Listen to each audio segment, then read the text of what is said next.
For centuries, the Indian subcontinent, a land of staggering wealth and diverse ancient faiths, stood as a target for expansionist forces driven by a singular, non-negotiable religious doctrine, the establishment of the supremacy of Islam.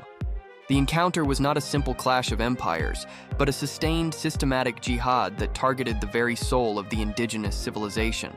The sword was the instrument, religion was the justification.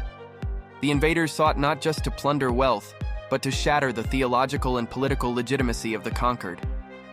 The title earned by many of these rulers, such as Mahmud of Ghazni, was Butshikan, or the idol breaker.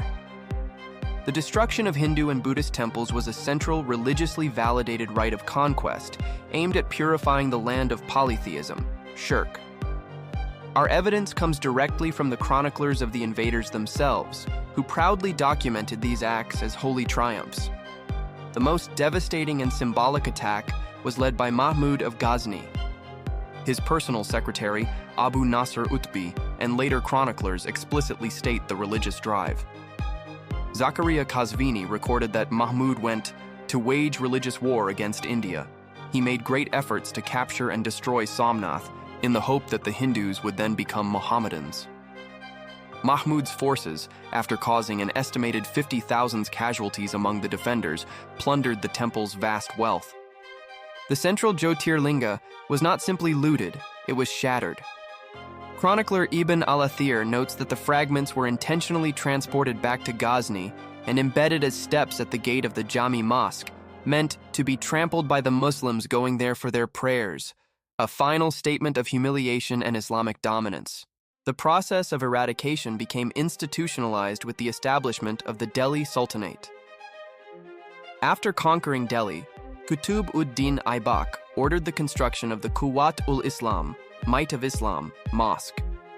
The mosque's own Persian inscription boasts that it was built using materials from 27 Hindu and Jain temples. During his subsequent expedition to Benares, Aibak's chroniclers recorded a staggering scale of iconoclasm. He destroyed nearly 1,000 temples and razed mosques on their foundation. The knowledge of the law became promulgated, and the foundations of the religion were established. The destruction of the colossal Buddhist libraries at Nalanda and Vikramshila by Bakhtiyar Khilji around the same time was an act of intellectual and cultural purification, contributing to the near disappearance of Buddhism in its homeland. The campaign culminated under the orthodox Mughal Emperor Aurangzeb. In 1669 CE, he ordered the demolition of the holiest shrine of Shiva, the Kashi Vishwanath Temple, erecting the Gyanvapi Mosque on its remnants. The following year, the magnificent Keshava Deva Temple in Mathura was likewise leveled. Aurangzeb's view, as recorded in the Kalimati Tayyibat, was that temples can be desecrated any time as they cannot walk, rationalizing the continuous policy of state-mandated destruction. The physical assault extended beyond structures to the human body and spirit. The seizure and sexual violation of Hindu women were widely documented acts of war, carried out to subjugate and dishonor the defeated population, often framed as ghanima, war booty. From the first major incursion into Sindh by Muhammad bin Qasim in 712 CE, the enslavement of defeated soldiers, their children, and especially their women was systematic and a major source of revenue. The Persian chronicle, the Chachnama, confirms the mass executions of resisting Sindhis and the enslavement of their dependents, including Raja Dahir's wife and daughters, who were sent as slaves to the Caliph in Baghdad. Subsequent invaders, including Mahmud of Ghazni and the Sultans of Delhi, routinely took thousands of slaves. The Hindu response to the inevitable dishonor and sexual slavery was the devastating ritual of Jauhar, mass self-immolation.